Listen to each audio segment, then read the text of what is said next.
Ayan, magkakagawa tayo ng dalawang beer, tapos ayan, dalawa sa so, tatlong kalamansi. So, syempre, nagpapalit tayo ng tubig. So, mainit na lalagay. Yung kumukulo talaga as in, natin effective dahil napanood ko lang din sa YouTube at saka TikTok. Ayan. At ayan na nga yung aking gagawin. Dalawang snowbird at ipigain na natin yung kalamansi na tatlo lang. Hindi dalawa, tatlo lang.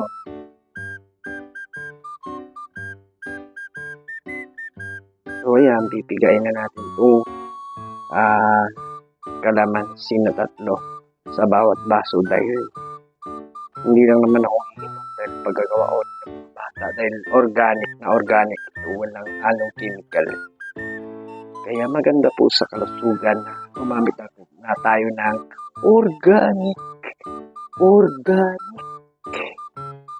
So ayan, napiga na natin yung kalamansi. At pagkakulo ng ating kumukulo na to, ito na yung ating napakuluang umuusok. Ayan o, usok at kumulo na. At ilalagay na natin yung yan, kalahating baso lang amang. Yan, kalahating baso para matunaw itong snowbird.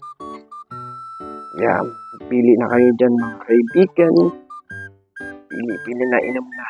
Tingnan natin kinabukasan. Mawawala daw ang ating ubo. Patay ang mikrobyo. Ayon ito sa ating napanood sa YouTube at TikTok. Ayan. Tingnan natin kung epektibo ba talaga ito. Yan, pinipiga ko na para sa 3 baso.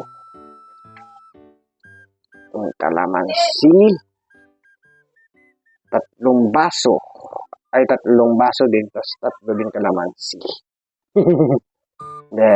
3 piraso lang talagang kalamansi sa isang baso. Yan. Hinalo-halo na itong kalamansi. Pag tayo gumawa, ay kukunti lang ang ating tubig na. Kalahati lang sa baso. Yan. Lalagyan na natin itong pangalawang snowbird. Yan. Lalagyan na natin ng tubig na mainit. Yan. Kalahati lang ito. Hindi ko pupunuin para yan. Matapang mainit na humahagod sa iyong lalamunan. Yan. Kape yan. Yan. O, pili na mga bata. Inom na. Pag natunaw tong snowbird. Ayan. Ready to mix. Ready to drink na. Ito ang ating kakapihin sa gabi na wala na tayong kakainin pa. Lalagukin natin to ha. Kung kayo po iinom nito, ganito lang gagawin niyo. Lalagukin nyo ng mainit. Basta kaya ka lang lalamunan mo. Pag napasok ka, di wow. Yan, organic. 100% organic. Yan, oh. Organic, mainit, umuusok. Bawal kumurap. Ang kukurap, hindi kagaling. Ayan, marami po akong gamit na tawag nito yung snowbird na candy. 2 lang mga kapatid, mga kaibigan ha.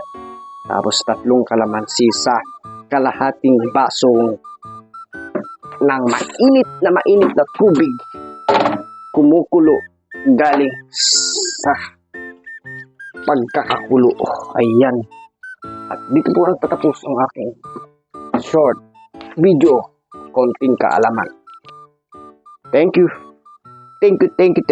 O, diba?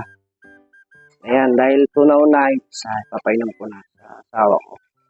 Asawa kong matabang sexy. Yan. At ito naman sa akin. Iinumin niya. Mainit. Parang kape lang din yan. Parang ginger tea. Manghang.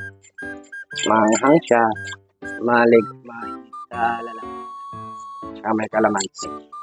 Vitamin C. Pamatay ng virus. Ito po talaga yung legit. Titingnan ko kung legit talaga yung napanood ko.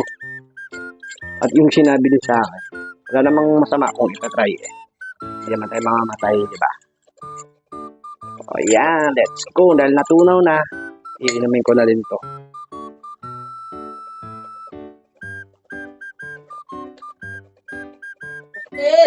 Sarap.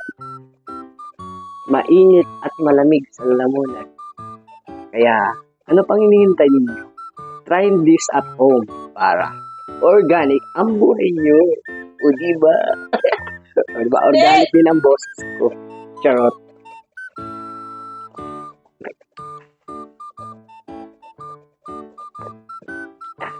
Tulad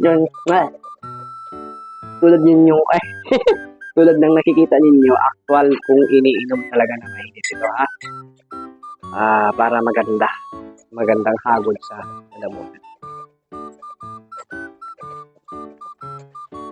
Letter M. Manyak. Ay, hindi ba? Magaling. Lalo nang iniinom na mainit. M. Mainit dapat. Laging tatandaan. Mainit. Masarap at malamig sa lalamunan. Tamang-tama. Ayos yung nakalagay na M dito, ha? Boss, inumin nyo na to. Ria!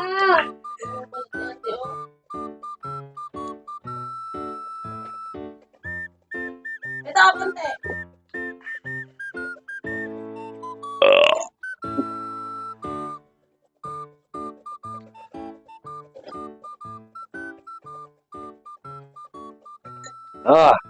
Boss, at maraming salamat sa manonood. Sana may natutunan. Ay, Esther. Sana may natutunan kayong konting kaalaman. And thank you. Thanks. At huwag kalimutang i-share ang video ito para sa iba. Para makatulong din tayo. And God bless all. Thank you.